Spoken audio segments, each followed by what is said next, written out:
Ya, salam selamat sore buat saudara-saudara sekalian. Jumpa lagi dengan saya, Virbun Veritatis. Saya sedang ada di suatu tempat menunggu untuk mengikuti sebuah acara yang sangat penting.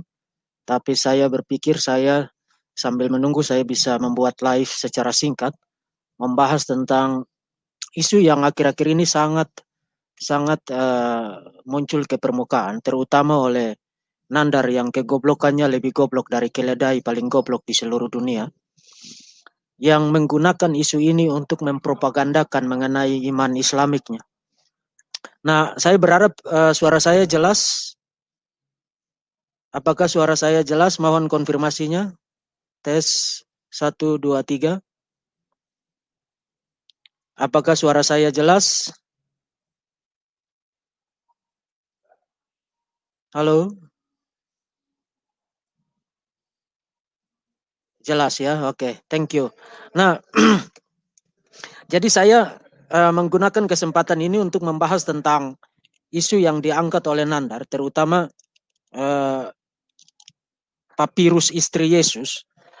Bahkan ada yang berkomentar, Muslim yang datang ke channel saya, berkomentar bahwa papirus kuno yang menyatakan Yesus menikah itu sudah ditemukan. Jadi tidak usah muter-muter, katanya begitu. Nah, jadi saya ingin share screen kepada saudara-saudara. Saya ingin share screen kepada saudara-saudara untuk karena ini materi yang saya siapkan secara cepat saja. Tapi saudara akan dapat manfaat yang baik dari materi ini untuk saudara bisa memberikan jawaban kepada para keledai yang tidak punya kerjaan lain selain mengutak-atik kekristenan. Dan itu memang bisa dimengerti sebagai sebuah keputusasaan yang akut. Karena telah 14 abad tidak pernah ada bukti apapun untuk mendukung posisi mereka. Sama sekali tidak ada bukti apapun. You mau bicara tentang sejarah, you mau bicara tentang filsafat, you mau bicara tentang teologi, you mau bicara tentang eksegesis, semua bidang ilmu yang sangat penting untuk mendukung kebenaran, mengestablish kebenaran dari posisi teologi. Sama sekali tidak ada buktinya. Sama sekali tidak ada buktinya. Nah, kalau you ada di dalam gelembungan sabun fantasi teologis yang tidak ada satupun bukti yang kredibel yang bisa you jadikan untuk acuan untuk mempertahankan posisimu, termasuk terus-menerus isi kitab sucimu memberikan serangan-serangan teologis terhadap kekristenan, maka apa yang bisa you lakukan? Yang bisa you lakukan adalah berhalusinasi, muncul ke publik, mencomot sana, mencomot sini, apa saja yang bisa kamu comot, kemudian kamu lemparkan ke publik, dan kamu lontarkan terus-menerus, maka itu akan nanam di kepala publik. Nah, saudara-saudara, di dalam dunia ini upaya propaganda semacam itu sudah tidak laku. Muslim, dengarkan baik-baik. Propaganda dengan terus-menerus melontarkan isu-isu yang tidak ada nilainya, semata-mata mengulang-ulang itu tidak membuat posisimu itu layak untuk dipertimbangkan dan tidak membuat kamu layak untuk mendapatkan perhatian serius di dalam dunia ini. Nah, live ini saya bikin karena isu itu terus-menerus digoreng, terus-menerus dilontarkan ke publik. Bahkan nanti saudara akan lihat, saya membuat screenshot dari Facebook Nandar yang katanya dia mau ke undangan pernikahannya Yesus. Nah, saya akan share screen sekarang. Jadi saudara silakan perhatikan. Dan semua yang saya kemukakan di sini itu adalah ringkasan dari dua artikel jurnal yang terbit di Harvard Theological Review dan Journal of New Testament Studies yang ditulis oleh Profesor Simon Gattercole dari Cambridge University Press. Nanti saudara akan lihat di screen nanti. Karena orang-orang inilah yang melakukan riset secara khusus mengenai data tersebut. Share screen, application window. Oke. Nah, saya berharap saudara sudah bisa lihat screen-nya sekarang di oke. Nah, jadi kita akan bahas tentang papirus istri Yesus, The Gospel of Jesus' Wife Papyrus. Dan saya akan membahas secara khusus tentang otentisitas dan nilainya dalam studi Yesus sejarah. Bagaimana pandangan para pakar yang melakukan riset menguji otentisitas dari naskah ini, dan bagaimana pandangan mereka mengenai nilai dari isi naskah ini dalam kaitan dengan Yesus sejarah.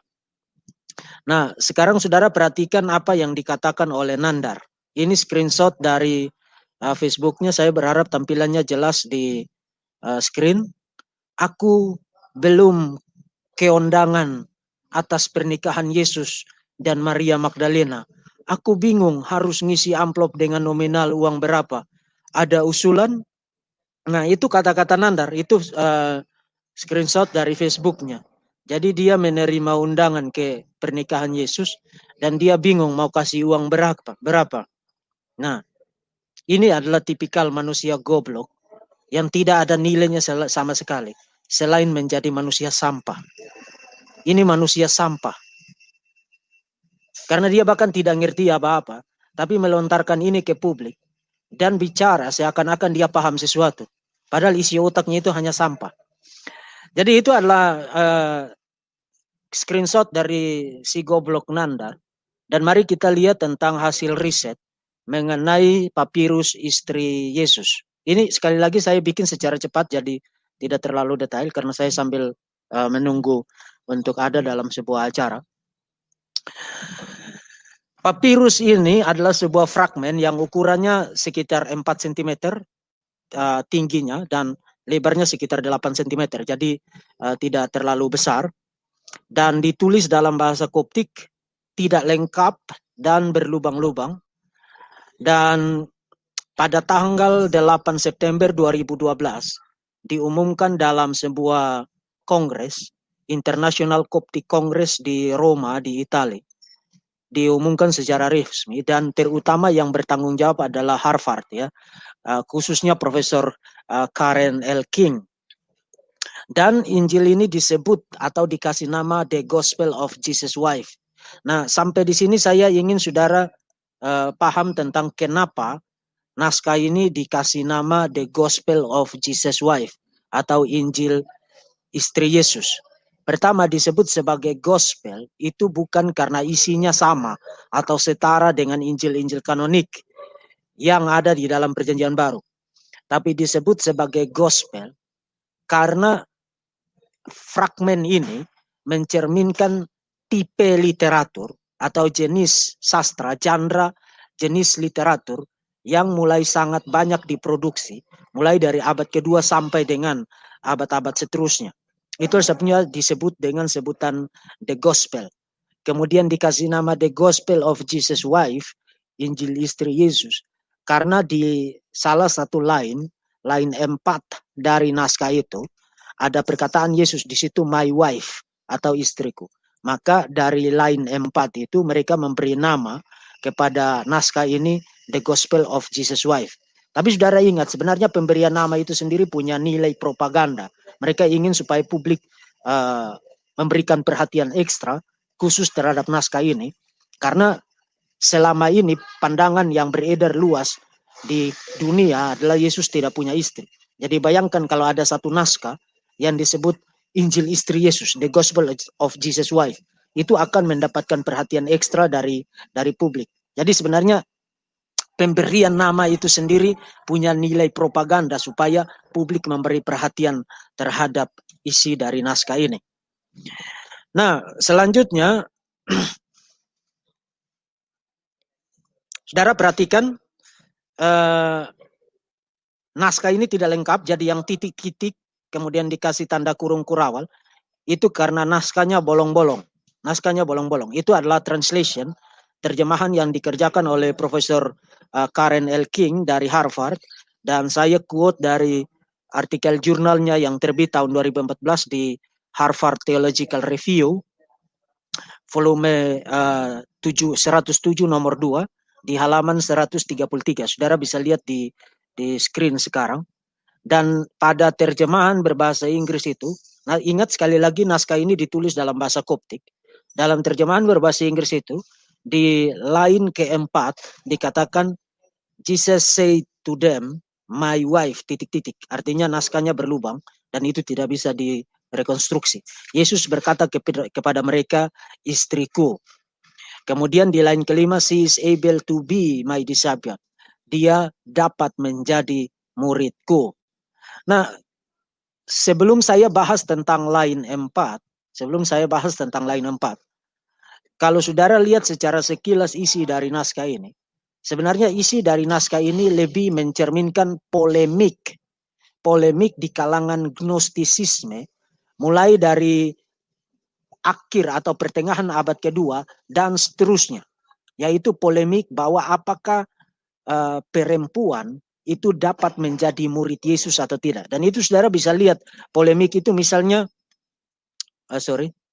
polemik itu misalnya di dalam Injil Thomas, ini Injil Gnostik yang paling tua, yang ditulis pada akhir pertengahan atau akhir abad kedua, pada perkataan 114 dikatakan, let Mary come out from us, because women are not worthy of life. Biarlah Maria meninggalkan kita atau keluar dari kita, karena perempuan tidak layak untuk hidup. Dengan kata lain, di dalam Injil Thomas terdapat semacam polemik, perlawanan terhadap perempuan, apakah perempuan itu boleh menjadi murid Yesus atau tidak. Itu di dalam Injil Thomas.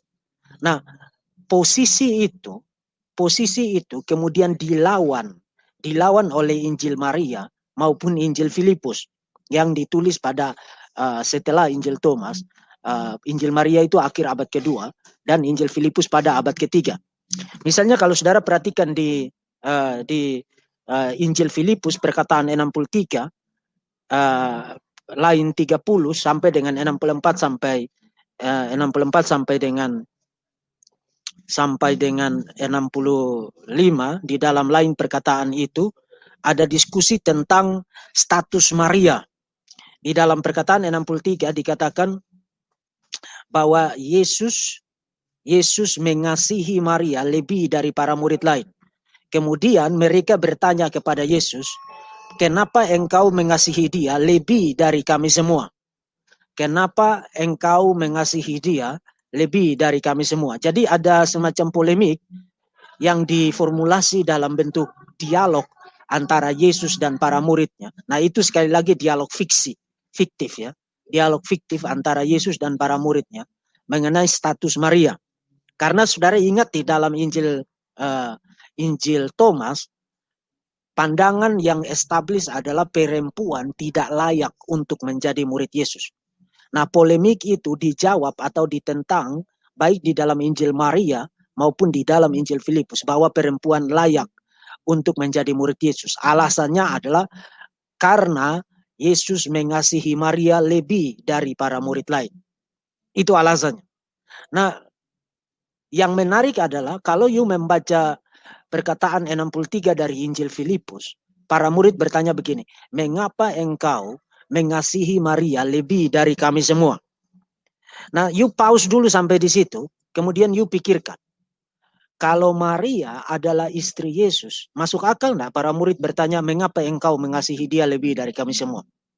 Masuk akal enggak? Tidak masuk akal. Pertanyaan itu mempresuposisikan bahwa Maria bukanlah istri Yesus di dalam Injil Filipus.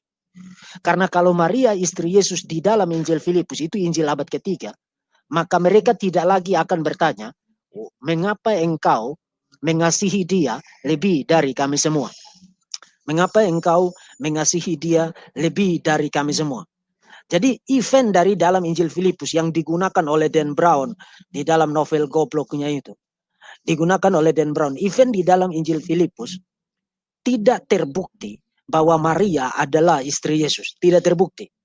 Karena pertanyaan para murid mengenai Maria, kenapa Yesus mengasihi dia lebih daripada para murid yang lain, mempresuposisikan bahwa Yesus tidak memiliki hubungan marital, hubungan pernikahan dengan Maria. Nah, sekarang kita lihat secara khusus tentang Injil Thomas. Nah, saya ingin perlihatkan kepada saudara salah satu, saya matikan ini dulu. Saya mau perlihatkan kepada saudara salah satu artikel jurnal yang terbit, yang ditulis oleh Profesor Profesor Simon Gattercole. Oke, yang terbit di New Testament Studies. Ini jurnal yang sangat prestisius. Saya kira saudara sudah bisa lihat itu di screen sekarang. Yang terbit di New Testament Studies, volume 61, halaman 292 sampai 313, Cambridge University Press, tahun 2015. Ditulis oleh Profesor Simon Gattercole. Beliau adalah faculty member dari Cambridge University. Dia New Testament scholar di sana. Dan dia menulis artikel jurnal yang berjudul The Gospel of Jesus' Wife, Constructing a Context. Jadi dia sedang berupaya merekonstruksi konteks yang melatar belakangi penulisan The Gospel of Jesus' Wife. Ini adalah artikel jurnal yang sangat luar biasa baik, ditulis oleh Profesor Simon Gattercole pada tahun 2015. Nah, artikel jurnal ini dikirimkan kepada saya oleh salah satu rekan yang mengenal langsung Profesor Simon Gattercole. Jadi saya bisa gunakan sekarang. Saudara kalau cari artikel ini di internet, saudara tidak dapat versi online-nya. Nah, jadi di dalam artikel ini Profesor Simon Gattercole membuktikan bahwa The Gospel of Jesus' Wife sebenarnya ditulis berdasarkan naskah Injil Thomas. Nah, you harus tahu bahwa naskah Injil Thomas itu beredar dari dalam banyak versi, terutama dalam versi Koptik. Dan naskah The Gospel of Jesus Christ itu ditulis berdasarkan versi Koptik. Versi Koptik itu bahasa kuno, bahasa Mesir, bahasa di Mesir, tapi menggunakan abjad-abjad Yunani. Ditulis berdasarkan versi Koptik dari The Gospel of Thomas.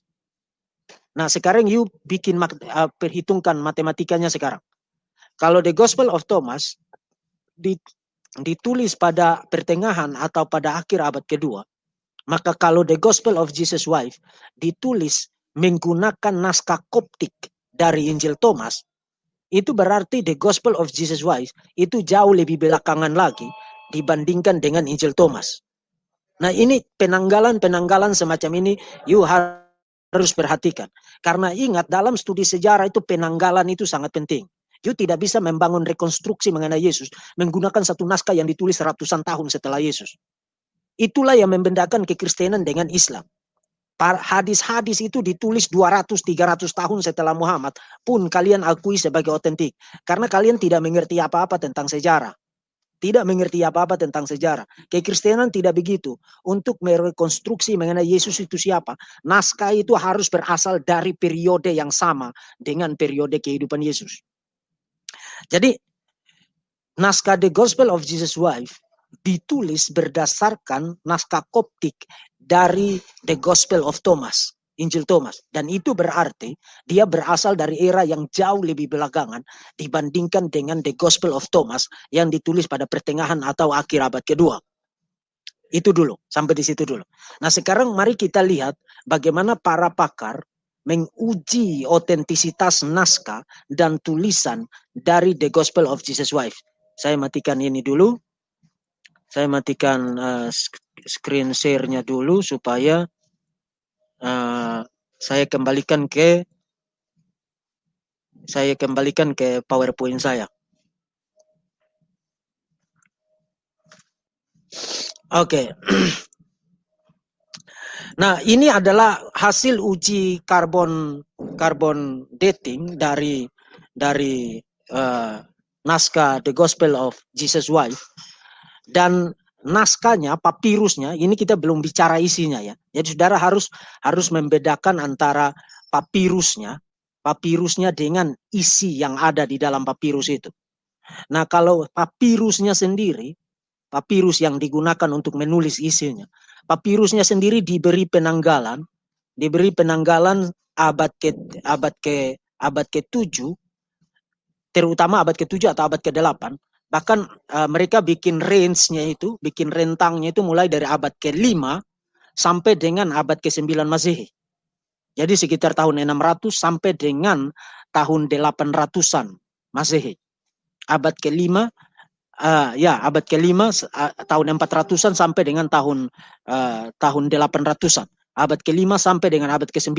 Nah, dari rentang itu pandangan mayoritas adalah abad ke-7 atau abad ke-8. Nah, you dengar penanggalannya saja, you sudah langsung menganggap ini naskah tidak berguna. Tidak berguna untuk you bicara tentang Yesus sejarah. Tidak berguna, karena bagaimana mungkin you bicara tentang Yesus berdasarkan satu naskah yang ditulis 400, 500, 600, 700, 800, 900 tahun setelah kehidupan Yesus. Jadi itu tidak, ini naskah yang tidak berguna untuk bicara tentang Yesus sejarah. Bahkan yang menarik adalah kalau saudara perhatikan di screen, kalau saudara perhatikan di screen dalam satu panel seminar mengenai Injil ini, naskah Yesus, istri Yesus ini, tahun 2016. Jadi di situ ada Profesor Craig Evans, ada Profesor Simon Gattercole, kemudian dua lagi saya lupa, ada 40 orang profesor dipandu oleh Profesor David Capes di Lanier Theological Library, perpustakaan teologi Lanier. Dan di dalam seminar itu, Profesor Craig Evans menyatakan, karena dia meneliti langsung isi naskah itu, Profesor Craig Evans menyatakan, kalau dari segi naskahnya itu memang sekitar abad ke-7. Yes. Dari segi naskahnya, papirusnya. Tapi isinya, isi dari Injil itu, sebenarnya ditulis berdasarkan versi internet. Satu kali lagi. Nandar, dengar sini. Nandar, dengar sini Nandar. Isi The Gospel of Jesus Wife ditulis berdasarkan versi internet dari naskah Koptik Injil Thomas. Ditulis berdasarkan versi internet dari naskah Koptik Injil Thomas. Itu isi dari Injil ini. Isi dari Injil ini. Jadi ada orang yang menulis Injil ini berdasarkan versi Koptik dari Injil Thomas yang ada di internet. Bagaimana orang tahu? Orang tahu karena typonya, kesalahan ketiknya persis sama dengan yang ada di internet. Versi Koptik yang ada di internet, Injil Thomas, itu typonya itu persis sama dengan yang ada di dalam naskah Injil Yesus, istri Yesus ini.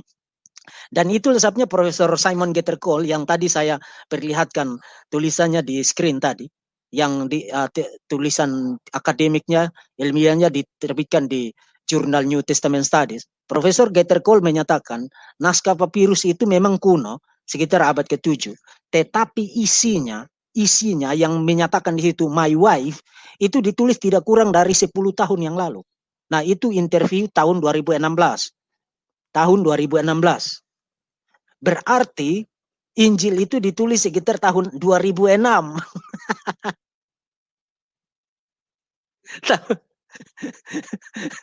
jadi saudara perhatikan, saya matikan dulu stop sharingnya.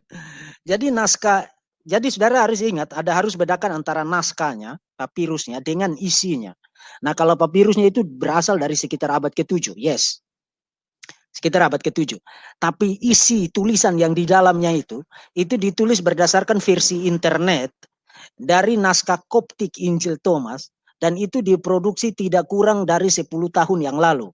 Nah, itu adalah kesimpulan Profesor Simon Gattercole dari Cambridge University Press pada tahun 2016 ketika diwawancarai oleh Cambridge University Press, bahkan juga dikemukakan di dalam seminar itu. Jadi menurut Profesor Gattercole, isinya yang di dalamnya ada tulisan Jesus say to them my wife, itu isinya itu diproduksi tidak kurang atau tidak lebih dari 10 tahun yang lalu. Nah, itu tahun 2016 Profesor Simon Gattercole bilang begitu. Dengan kata lain, Injil itu ditulis sekitar tahun 2006. Nah, Injil itu ditulis isinya itu tahun 2006 dan kamu muncul ke publik seperti keledai menggendong buku dan bicara seakan-akan kamu orang pintar.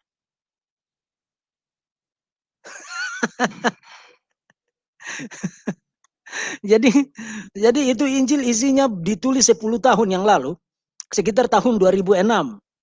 Berdasarkan versi internet dari naskah Koptik Injil Thomas.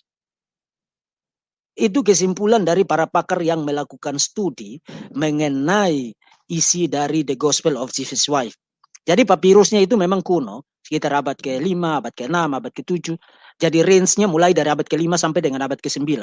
Tetapi isi yang ada di atasnya itu tidak lebih dari 10 tahun yang lalu. Atau sekarang sudah tahun 2020, maka 14 tahun yang lalu. Karena itu pernyataan Profesor Simon Getterkohl pada tahun 2016. Nah, sekarang saya akan memperlihatkan kepada saudara bahwa nanti saya mau kembali ke PowerPoint saya dulu. Bahwa pandangan Yesus itu menikah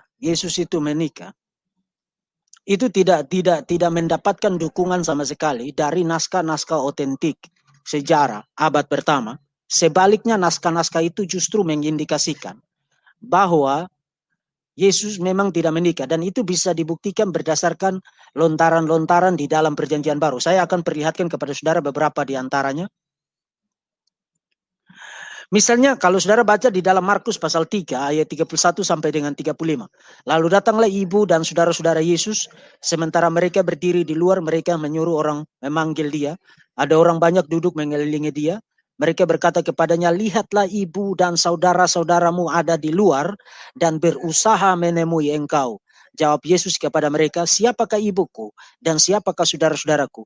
Ia melihat kepada orang yang duduk di sekelilingnya itu dan berkata, ini ibuku dan saudara-saudaraku. Barang siapa melakukan kehendak Allah, dialah saudaraku laki-laki, dialah saudaraku perempuan, dialah ibuku. Nah, saudara perhatikan naskah itu. Ada enggak Yesus bilang di situ? Ada enggak Yesus bilang di situ? Atau narator Injil Markus sebutkan mengenai istri Yesus? Tidak ada. Karena itu adalah kesempatan yang sangat baik untuk orang bicara tentang Yesus punya istri. Kalau memang dia punya istri.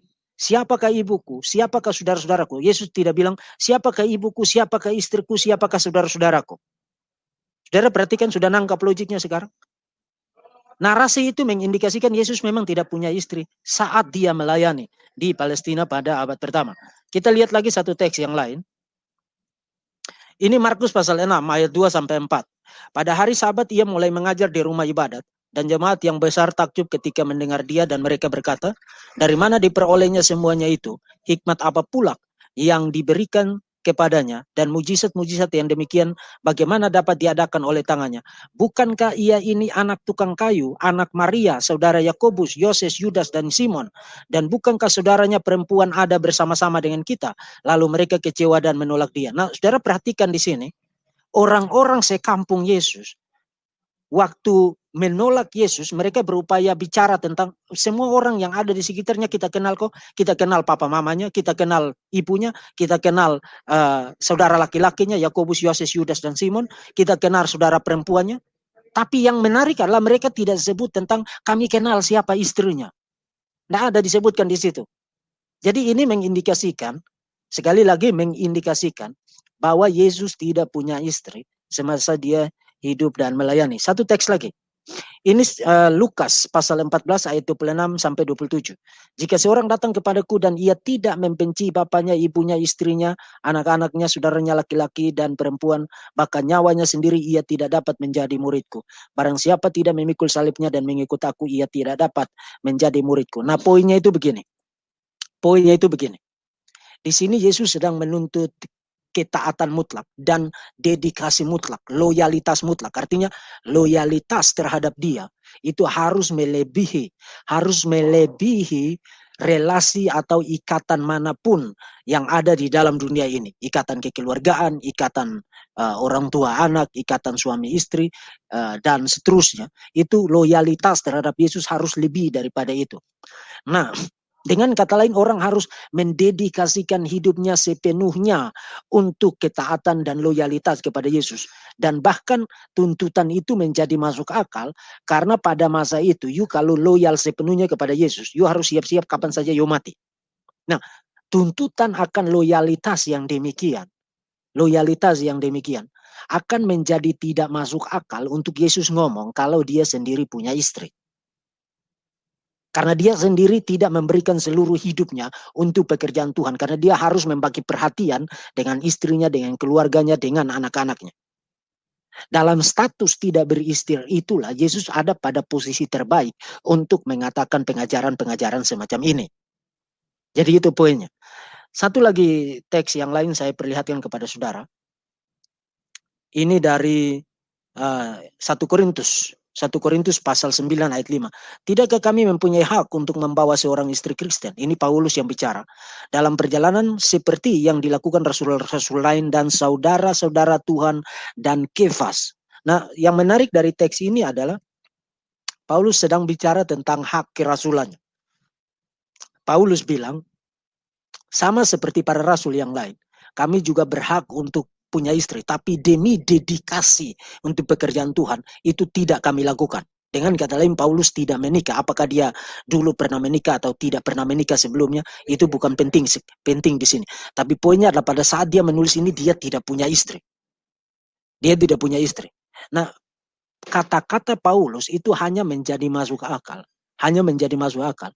Kalau Paulus mempresupposisikan bahwa statusnya yang tidak beristri, sehingga dengan demikian dia memberi seluruh perhatiannya tanpa harus membagi perhatiannya dengan tanggung jawab mengurus keluarga. Status demikian itu dilihat Paulus sebagai imitasi, sebagai peneladanan terhadap Yesus sendiri. Dan itu kita bahkan dapat bukti itu dari bapak-bapak gereja pada abad kedua. Kita dapat bukti itu dari bapak-bapak gereja abad kedua. Misalnya saudara perhatikan di screen sekarang. Clemens dari Alexandria menulis bahwa ada sejumlah orang Kristen pada abad kedua menganggap pernikahan itu sama dengan perzinahan. Jadi mereka menolak pernikahan. Mereka percaya selibat adalah bentuk spiritualitas yang dikehendaki oleh Yesus. Karena Yesus sendiri tidak pernah menikah. Itu pandangan pada abad kedua. Nah, dari mana mereka dapat pandangan itu? Mereka dapat pandangan itu karena mereka tahu bahwa Yesus tidak pernah punya istri. Itu sebabnya mereka membangun teologi mengenai signifikansi dari selibat. Itu pada abad kedua. Tertullianus pada abad kedua juga menyatakan bahwa Yesus totally unwed, tidak menikah sama sekali. Dalam bahasa Latinnya, inuptus in totum, tidak menikah sama sekali. Itu Tertullianus pada abad kedua. Dan Tertullianus menggunakan itu untuk memberikan nasihat kepada orang-orang untuk tidak melakukan pernikahan ulang, second marriage atau remarriage. Dia bilang jangan lakukan itu, karena Yesus aja tidak menikah sama sekali kok. Jadi kalau kamu ada masalah di dalam keluarga, kemudian kamu harus bercerai karena masalah itu tidak bisa diselesaikan, maka jangan lagi menikah. Nah, kenapa dia memberikan nasihat yang begitu? Dasarnya adalah karena Yesus totally unwed, tidak menikah sama sekali. Inuptus in totum, tidak menikah sama sekali. Itu Tertullianus pada abad kedua. Jadi saudara lihat semua bukti-bukti sejarah, mulai dari abad pertama sampai dengan abad kedua, secara mutlak, secara sangat kuat memberikan indikasi yang membuat semua pakar studi Yesus sejarah di planet bumi ini percaya bahwa gagasan bahwa Yesus menikah itu gagasan yang baru muncul belakangan, tapi tidak mencerminkan kehidupan Yesus sejarah atau the historical Jesus. Tidak ada sama sekali di dalam kehidupan Yesus yang bersejarah. Nah, sampai di sini, saudara perhatikan bahwa sampai sekarang tidak ada satupun pakar Yesus sejarah, studi Yesus sejarah. Dan saya selalu katakan berulang kali, studi Yesus sejarah itu bukan hanya isinya orang Kristen. Bukan juga hanya isinya orang Kristen yang Injili, yang reform, yang konservatif. Tapi ada orang liberal, ada orang neo-ortodoks, ada orang ateis, ada orang agnostik, ada orang Yahudi. Semua pakar studi Yesus sejarah, tidak ada satupun di planet bumi ini yang percaya Yesus menikah. Nah, kenapa mereka tidak percaya begitu? Kenapa? Karena tidak ada bukti sejarah apapun yang handal dari abad pertama yang mengindikasikan Yesus pernah punya relasi pernikahan. Sama sekali tidak ada bukti itu. Nah, Muslim sini kan otaknya kebolak-balik. Soal kronologi itu memang Muslim itu sama sekali anti kronologi. Mereka tidak pernah bisa melihat kekuatan penting dari kronologi.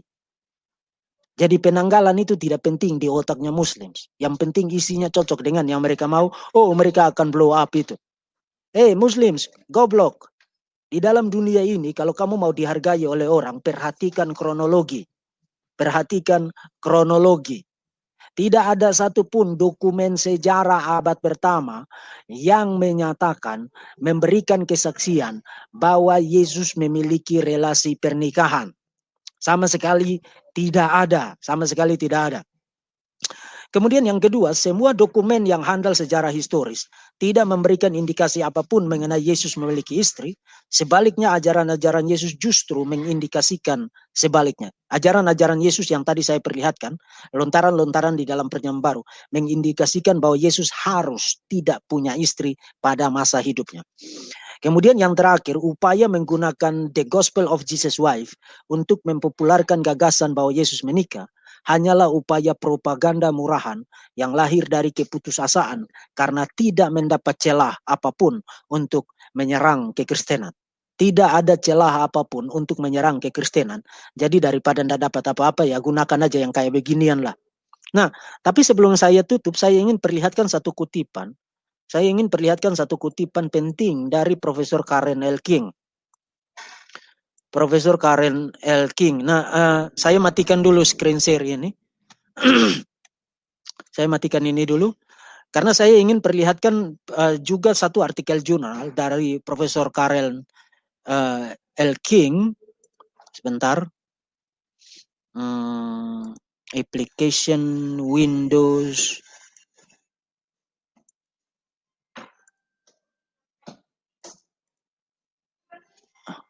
Oke, ini adalah artikel jurnal dari Profesor Karen L. King, terbit di Harvard.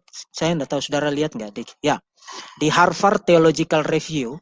Harvard Theological Review, dia tulis artikel berjudul Jesus Said to Them, My Wife, a New Coptic Papyrus Fragment.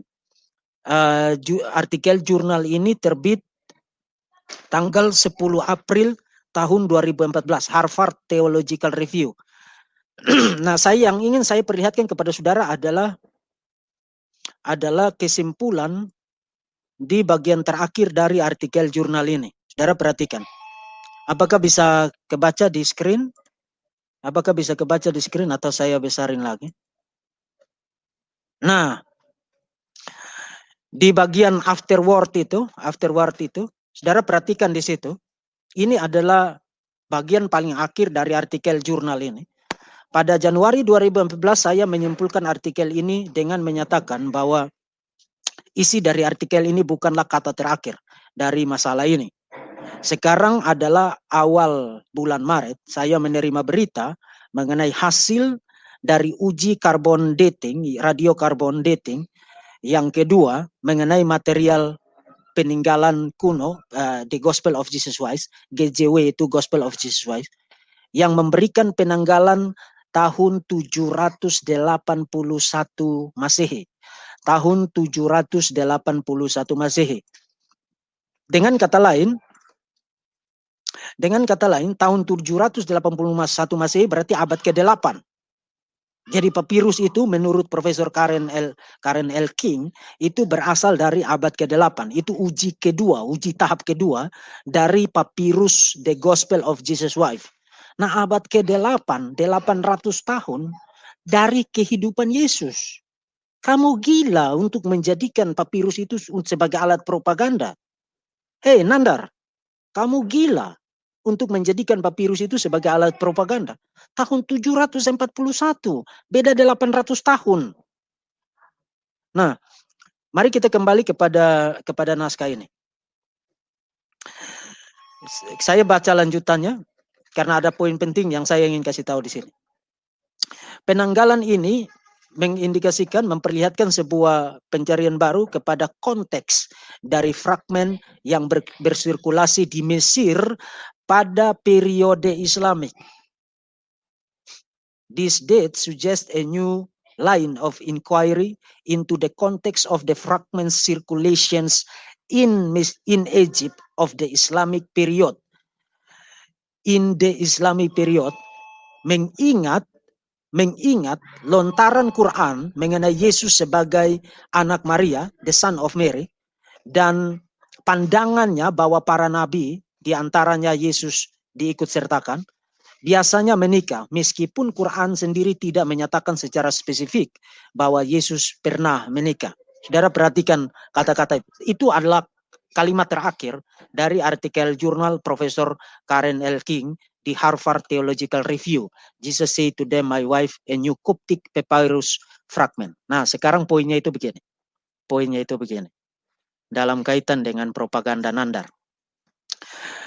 Menurut Profesor Karen L. King dari Harvard, papirus ini berasal dari era ketika Islam telah menguasai Mesir. Dan itu memberikan konteks kepada isi dari papirus ini. Karena di dalam teologi Islam, meskipun tidak dikatakan secara spesifik bahwa Yesus pernah menikah, tetapi pandangan umum di dalam teologi Islam adalah para nabi itu biasanya menikah. Nah, Profesor Karen L. King memang tidak memberikan penjelasan yang detail di sini. Tapi dari kata-kata pada baris terakhir yang menyimpulkan artikel yang berjumlah halamannya itu 30 halaman artikel jurnal itu. Menurut Profesor Karen, papirus ini diproduksi atas pengaruh dari kekuasaan Islam di Mesir. Di Mesir pada abad ke-8. Jadi tidak heran kenapa Nandar itu terpesona, terkagum-kagum dengan isi papirus ini. Kalau mengikuti, saya percaya bahwa papirus ini isinya itu seperti penilaian Profesor Simon Getterkohl, tidak kurang dari 14 tahun yang lalu, 14 tahun yang lalu. Tapi kalau mengikuti pandangan dari Profesor Karen L. King, maka The Gospel of Jesus' Wife diproduksi atas pengaruh dari teologi Islam pada abad ke-8, karena pada era itu Mesir telah berada di bawah kendali Islam. Dan sirkulasi dari naskah Koptik ini isinya diproduksi atas pengaruh dari teologi Islam bahwa para nabi itu menikah. Itu dari Profesor Karen L. King loh, bukan dari saya loh. Saudara lihat sendiri di screen tadi kan. Saya kasih lihat lagi supaya saudara lihat.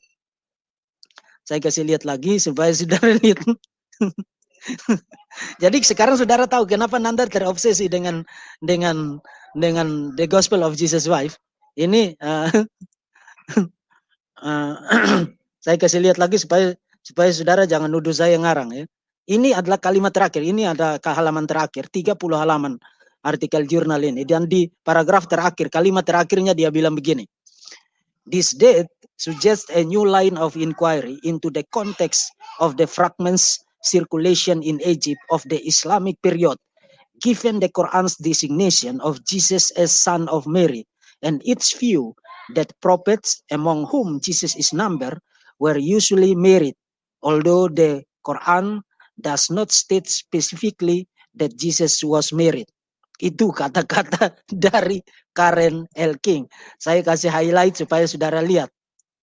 Saudara lihat. Baca kutipan itu. Dengan kata lain, isi dari naskah ini mengindikasikan secara jelas Yesus berkata kepada mereka, my wife. Kata-kata itu sebenarnya lebih mencerminkan teologi Islam ketimbang Yesus sejarah. Itu yang dimaksudkan oleh Profesor Karen L. King tentang new inquiry into the context. Pencarian baru, penelitian baru akan konteks dari sirkulasi naskah ini di Mesir pada periode kekuasaan Islam di Mesir pada abad ke-8. Jadi selamat Nandar, dengan mengutak-atik naskah ini kamu baru saja membuktikan bahwa dalam rangka mempropagandakan teologimu dan dalam rangka mendistorsi, merusak, mengkorupsi gambaran Yesus sejarah, potret Yesus sejarah, naskah ini diproduksi berdasarkan teologi Islam, tapi tidak pernah berdasarkan sejarah. Selamat, kamu baru saja membuktikan bahwa kamu itu penipu.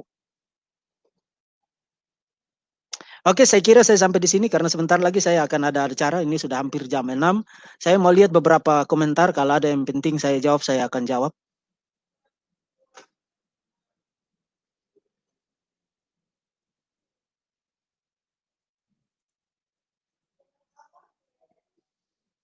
Verbum veritatis mungkin ada bagusnya bila sumber-sumbernya disajikan juga.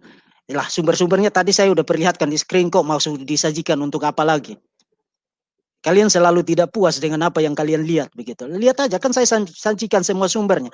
Dari Simon Gettercole, dari Karen Elking, nama artikelnya, judul jurnalnya pun saya terbitkan, volume berapa, tahun berapa, halaman berapa pun saya perlihatkan kok. Kenapa harus dicantumkan di situ lagi?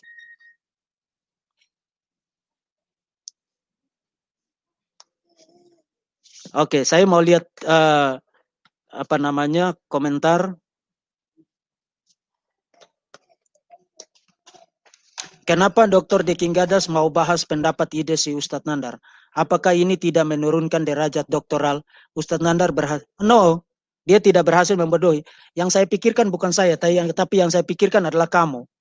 Karena kamu tidak cukup pintar untuk membedakan mana informasi sejarah dan mana hoax. Itu sebabnya saya harus membahas sampah-sampah begini. Karena sampah-sampah begini, ada cukup banyak orang bodoh di luar sana yang tidak punya filter untuk memfilter itu, membedakan mana yang benar, mana yang salah, sehingga percaya begitu saja. Jadi ini bukan dilakukan demi saya atau demi Nandar, tapi demi audiens yang lebih luas, supaya mendapatkan perlengkapan yang baik untuk bisa membedakan bahwa ini isu yang hoax. Karena kalau kamu baca judulnya saja, oh Injil Papirus Yesus, itu akan langsung itu akan berpotensi mempengaruhi banyak orang yang tidak punya kemampuan untuk membedakan atau memberikan evaluasi terhadap pandangan yang demikian. Saya lihat lagi.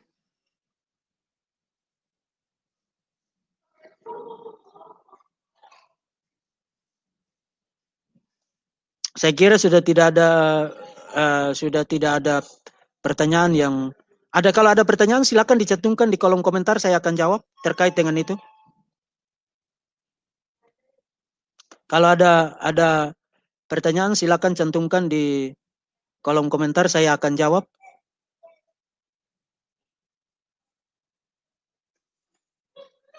Itu artikel-artikel jurnal itu tidak online. Karena itu artikel jurnal yang tidak dipublikasikan untuk publik. Itu orang harus beli atau orang harus punya akses secara khusus kepada artikel-artikel itu. Yang jelas saya sudah perlihatkan di screen. You tidak bisa dapat itu gratisan di internet. Jangan selalu berharap yang gratis-gratis. Karena orang tidak gratis untuk dapat gelar. Itu artikel di Harvard Theological Review dan jurnal New Testament Studies. Itu artikel, itu jurnal-jurnal yang sangat prestisius, dan itu bahkan beli aja satu volume itu $20. Satu volume itu $20. Jadi jangan berharap yang terlalu detail untuk yang begituan. Memang ada yang gratisan, tapi tidak yang begitu-begitu, tidak ada yang gratisan.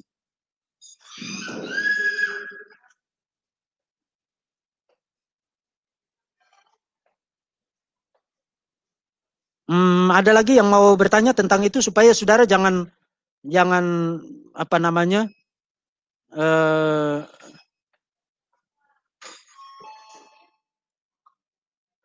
di mana Tuhan sebelum alam semesta ini.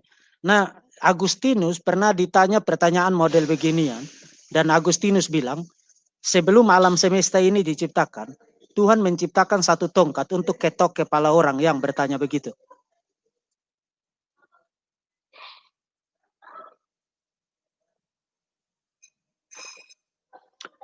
Oh, sorry.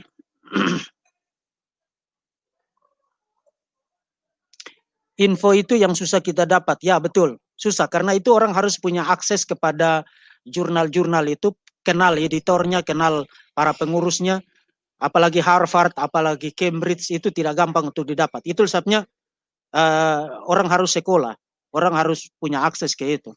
Jadi jangan berharap bahwa informasi-informasi semacam itu orang mau edarkan secara gratis di internet.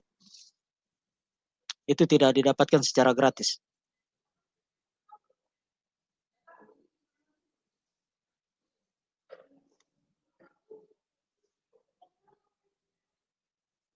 Oke, saya kira sampai di sini sudah tidak ada pertanyaan yang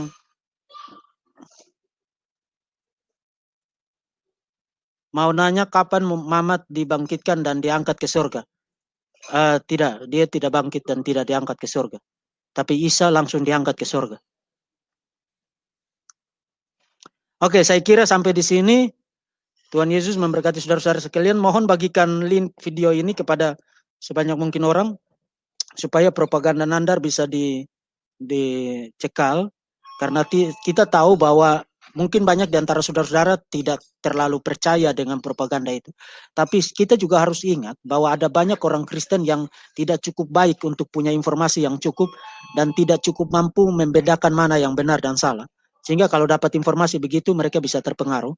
Dan sayang sekali kalau mereka terpengaruh oleh isu murahan semacam itu. Dan mari kita bantu mereka supaya mereka tetap kuat dan kokoh, dan kita bisa tetap saling melengkapi satu sama lain untuk ada di dalam Tuhan.